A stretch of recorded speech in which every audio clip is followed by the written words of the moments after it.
Hello बच्चों, स्वागत है आप सभी का मेरे अपने YouTube channel NCERT school coaching classes पे। आज का जो वीडियो होने वाला है वो कक्षा 12वीं के गणित सब्जेक्ट के ऊपर होने वाला है, जिसमें मैं आप लोगों को आज अध्याय 2 को पढ़ाने वाला हूँ। तो अध्याय 2 है प्रतिलोम त्रिकोणमिति फलन। इसके अंदर जो प्रश्नावली 2.1 का प्रश्न है उनको पहले देख लेते हैं। तो प्रश्नावली 2.1 का जो पहला प्रश्न है वो है निम्नलिखित के मुख्य मानों को ज्ञात कीजिए। तो क्या ज्ञात करना है? निम्नलिखित के मुख्य मान ज्ञात करना है। तो जो पहला प्रश्न है उसे मैं यहाँ पे दिखा देता हूँ आप लोगों को। देखो, ये रहा पहला प्रश्न। इसके मुख्य मान निकालना है। तो साइन की घात -1 1/2 पहला प्रश्न है। ठीक है, अब हल करते हैं। तो हल में हम लिखेंगे, हम जानते हैं कि साइन की घात -1 की मुख्य शाखा का परिचय π/6 माइनस और π/6 प्लस में होगा। ठीक है, दोनों होता है। देखो यहाँ पे दोनों होता है। ठीक, अब यहाँ पे क्या करेंगे? मान लेंगे। ठीक, मानो। अब लिखो यहाँ पे, माना साइन की घात 1/2 बराबर थीटा। ठीक है, इसे हम लोग क्या करेंगे? मान लेंगे। अब क्या करेंगे? दोनों साइड साइन लेंगे। ठीक है, दोनों साइड, दोनों पक्षों में, इस साइड भी साइन का गुणा करेंगे, इस साइड भी साइन का गुणा। तो यहाँ पे लिखो, दोनों पक्षों में साइन का गुणा करने पर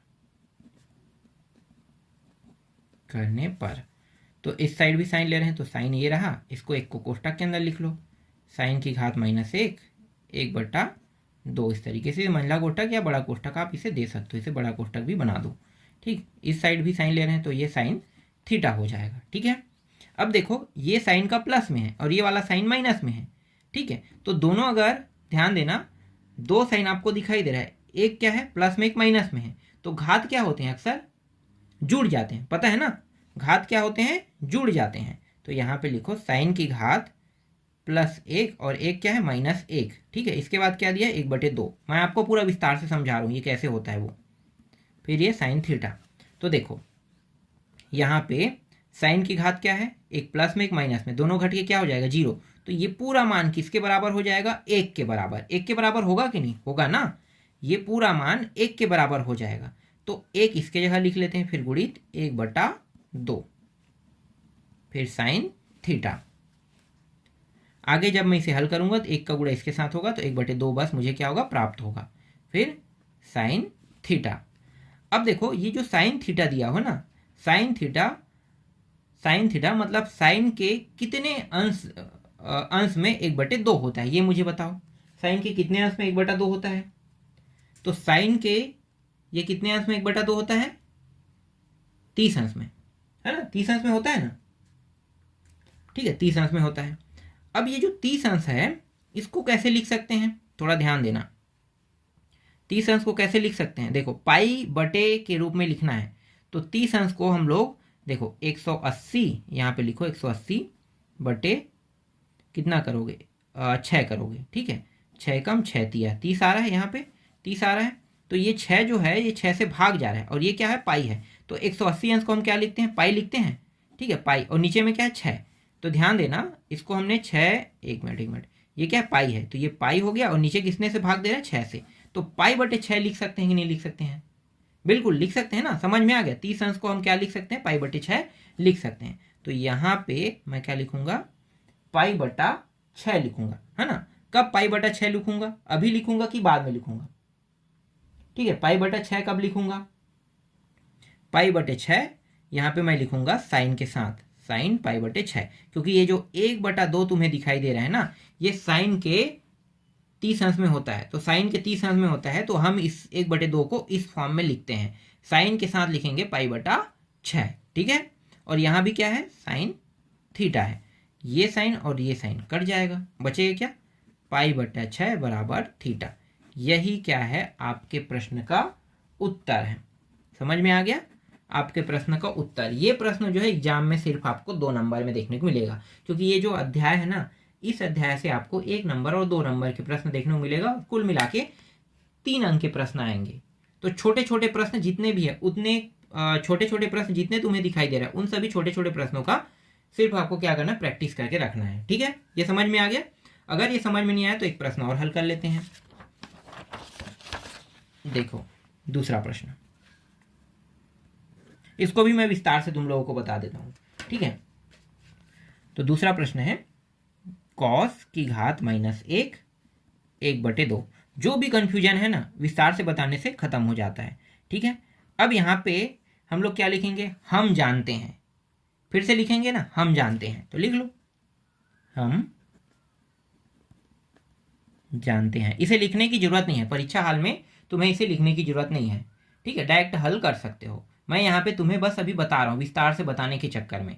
ठीक है, तो हम जानते हैं कॉस की घात माइनस 1, है ना, कॉस की घात माइनस 1 की मुख्य मान, मुख्य शाखा, सॉरी मुख्य मान नहीं, मुख्य शाखा ही, शाखा का परिसर सर। ठीक है, मुख्य शाखा का परिसर कितना होगा, π/3 और π/ कितना होगा 3। ठीक है, ये होगा, एक माइनस में और एक प्लस में होता है। ठीक है, एक माइनस में होता है, एक प्लस में होता है। इसके बाद नीचे में लिखेंगे माना, ये साइन नहीं कॉस है ना, कॉस की घात माइनस 1 1/2 बराबर क्या मानेंगे, थीटा मानेंगे। ठीक है, थीटा मान लिए। अब दोनों साइड में क्या लेना है, हमें कॉस लेना है। यहाँ पे कॉस है मतलब दोनों साइड में कॉस लेना है। तो दोनों पक्षों में कॉस का गुणा करने पर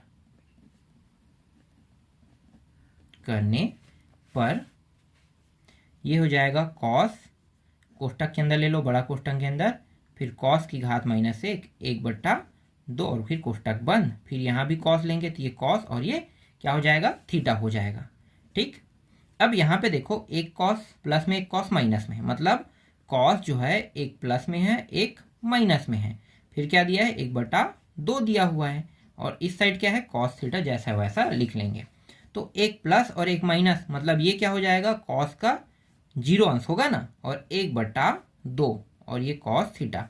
किसी का घात अगर 0 हो तो वो मान क्या आता है, 1 आता है ना, तो ये 1 हो गया, 1 गुणित 1/2 बराबर कॉस थीटा। फिर 1 का गुणा इसके साथ करेंगे तो 1/2 ही आएगा, और ये कॉस थीटा। अब बताओ मुझे कॉस के कितने अंश में 1/2 होता है, तो कॉस के कितने अंश में होता है, कॉस के 60 अंश में 1/2 होता है ना। तो कॉस के 60 अंश में 1/2 होता है, तो कॉस का 60 अंश कैसे निकालोगे। ठीक है, कॉस का 60 अंश निकालोगे तो देखो ये 180 हो गया। ठीक है, 180 को अगर मैं 3 से भाग दूंगा तभी तो 60 अंश आएगा, ध्यान देना यही इंपॉर्टेंट है। 180 अंश को कितने से भाग दोगे तो 60 आएगा, है ना। तो या तो तुम ऐसे करो, 60 अंश में होता है तुम्हें पता है, तो 180/60 कर 60 करो, 6 12 36 18 3 से, है ना। तो 3 आ गए यहाँ पे। अब इसी 3 को क्या करेंगे, नीचे में ले आएंगे। तो 3 को नीचे ले आएंगे तो देखो ये 3 आ गया और ये क्या है 180। तो ये हो गया 180 को हम पाई कहते हैं और 3 को इस तरीके से लिखते हैं, तो π/3 आ गया। देखो जो भी कंफ्यूजन है यहीं पे मैं क्लियर कर देता हूँ। अगर तुम लोगों को ये पता नहीं है कि हम लोग किस तरीके से ये π/3 लाते हैं, π/6 लाते हैं, है ना, ये π/2 लाते हैं, कैसे आता है, तो मैं तुम्हें यहीं पे विस्तार से बता रहा हूँ। ये चीज़ें पता होना चाहिए, ये कॉस के कितने अंश में मान आता है ये पता है ना, तब तुम आसानी से ला सकते हो। ठीक है, तो मुझे ये पता था कि ये कॉस के 60 अंश में आता है ना, कॉस के 60 अंश में आता है। और कॉस के 60 अंश में मतलब मैं 180 को अगर मैं 60 से भाग कर दूं तो 3 आएगा, तो मैं 180/3 कर देता हूँ।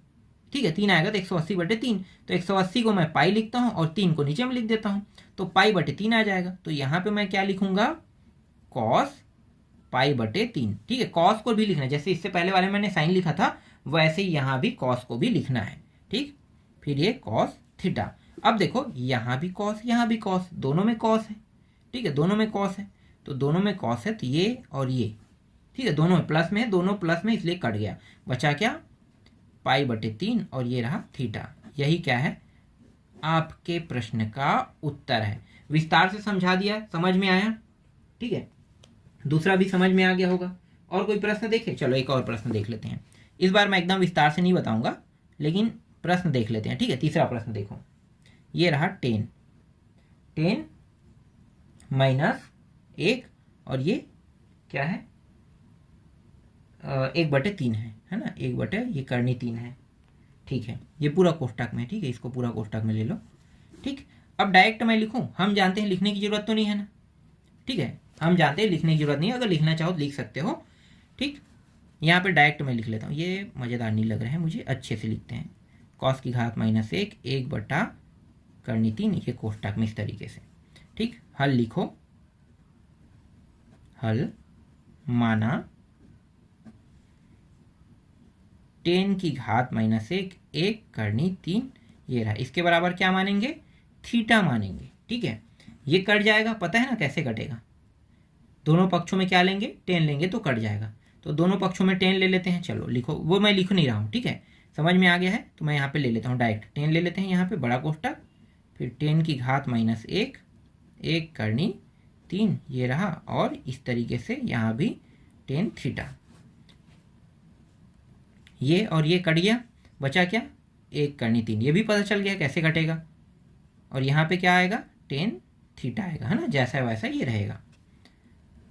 अब ये देखो, ये जो 1 बटा करनी 3 है 10 के कितने अंश में होता है, तो ये होता है 10 के कितने अंश में होता है भाई, 10 के 30 अंश में, है ना, 10 के 30 अंश में होता है, बिल्कुल 10 के 30 अंश में होता है, तो 10 के 30 अंश मतलब 180 बटे 30 कर दो, भाग दो, 30 से कम 30 छक्के हो रहा है। अब वापस कैसे लिखेंगे, 180 बटा 6 लिखेंगे, ठीक है, तो वापस हमें क्या प्राप्त हो सकता है, 30 प्राप्त हो सकता है। अब मैं इसे कैसे लिखूंगा, इसको पाई लिखूंगा और इसको 6 लिखूंगा, ठीक है, इसको पाई और इसको 6, तो पाई बटे 6 हो गया, तो यहाँ पे लिखो 10 पाई बटा 6, और ये क्या है 10 थीटा है, फिर 10 सॉरी यहाँ पे इसी तरीके कटा दो ना, इसे इस तरीके से, पाई बटे 6 बराबर थीटा, तो यही क्या है आपके प्रश्न का उत्तर है ना, मतलब मुख्य मान क्या प्राप्त हुआ, पाई बटे 6 प्राप्त हुआ। ये समझ में आ गया। देखो जितना प्रश्न देखने में कठिन लगता है उतना कठिन होता नहीं है, बस तुम्हें ये पता होना चाहिए कि ये किस तरीके से बनेगा और किस तरीके से इसके मानों को निकालना है, ये पता होना चाहिए। सबसे जो बेसिक टॉपिक है जो तुम लोगों को समझ में आना चाहिए वो ये है, ये अगर ये समझ में नहीं आएगा ना तो तुम कभी भी ये प्रश्न नहीं बना पाओगे और ना ही यहाँ पे 2 नंबर लेकर आ पाओगे, तुम रटने में लगे रहोगे। देखो इसमें बहुत सारे बेसिक टॉपिक दिए हुए हैं जिनको मैं तुम्हें समझा सकता था, लेकिन जो समझाने वाला टॉपिक है उस जगह में न डाल के डायरेक्ट मैंने प्रश्न में ऐड कर दिया, तो हुआ ना आसान। तो अगर कोई चीज़ आसान बनाना है तो प्रश्नों के बीच में ही रखना पड़ जाता है, और प्रश्न बनाते समय ही उनको देखना पड़ता है, क्योंकि समय जो है वो प्रश्न के समय ही ज़्यादा लेते हैं। जब भी हम प्रश्नों को हल करते हैं उसी समय ज़्यादा हमें समय लगता है, तो अगर हम उन्हीं डिफ़िकल्ट टॉपिक को प्रश्नों के बीच में रख दें जिस समय सॉल्यूशन कर रहे हैं उसी समय, तो वो जो डिफ़िकल्ट टॉपिक है वो उसी समय आसान हो जाएगा और हमेशा क्या रहेगा, याद भी रहेगा। क्लियर। अब प्रश्नावली 2.1 का दूसरा प्रश्न देखते हैं। ये जो दूसरा प्रश्न है ये है मूल्यांकन कीजिए वाला है। तो मूल्यांकन कीजिए का पहला प्रश्न, इसमें भी 2 प्रश्न दिए हुए हैं। पहला 10 की घात -1, ये थोड़ा सा कठिन टाइप सा प्रश्न है। फिर 2 कॉस थीटा, नहीं कॉस तो दिया ही नहीं है यार यहाँ पे, ये इसको हटा दो, है ना, ये इस तरीके से कोष्टक दे दिया है। फिर 2, फिर साइन की घात -1 1/2 दिया हुआ है, ये कोष्टक बंद, फिर मंझला कोष्टक भी बंद, इस तरीके से प्रश्न जो है वो दिया हुआ है। चलो अब इस प्रश्न को भी हल करते हैं। तो देखो हल करने का तरीका क्या है, ये पूरी तरीके से बोर्ड मास नियम पर आधारित है। तो सबसे पहले हम लोग सबसे छोटे कोष्टक को हल करते हैं ना, तो सबसे छोटे कोष्टक के मान को निकाल लो। सबसे छोटा कोष्टक का मान क्या है, देखो सबसे छोटे कोष्टक में ये भी 2 गुणा में है, ध्यान देना 2 गुणा में है, तो हम पूरा 2 को नहीं निकालेंगे, बस इतने को निकालेंगे, ठीक है, इतने को निकालेंगे। तो यहाँ पे लिखो डायरेक्ट, माना साइन की घात -1 1/2 बराबर थीटा, लिखेंगे इस तरीके से।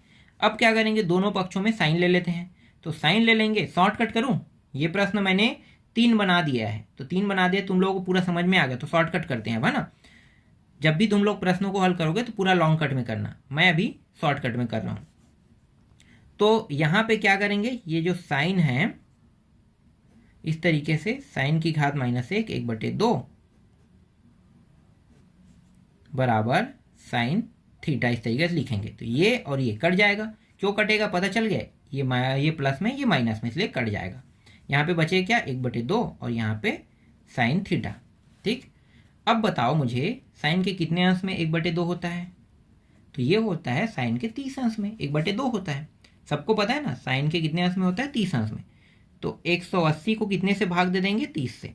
3 एकम 3 छक्के 6 बार। ठीक है, 6 बार गया। ठीक, अब वापस मैं क्या करूँगा, 180/6 लिखूँगा। क्या लिखूँगा, क्योंकि ये जो भाग दे के मैंने लाया है 6, वो बहुत इंपॉर्टेंट है, तो इसलिए मैं 180/6 लिखूँगा। अब 180 को मैं पाई लिख सकता हूँ, बिल्कुल लिख सकता हूँ, और 6 को नीचे में। देखो इसको बस मैंने पाई लिखा है, बाकी 6 नीचे में है ही। तो मतलब ये जो 1/2 है, इसको मैं कैसे लिख सकता हूँ, इसको मैं लिख सकता हूँ साइन π/6 लिख सकता हूँ, बिल्कुल लिख सकता हूँ। ठीक है, तो वो मैंने लिख दिया। अब देखो साइन थीटा यहाँ पे आ गया, यहाँ भी साइन कट गया, तो थीटा का मान अब कितना आया, π/6। ठीक है, तो थीटा का मान कितना आ गया, π/6। अब ये जो थीटा का मान π/6 आया है, मतलब ये पूरा इसका मान है, इसका मान।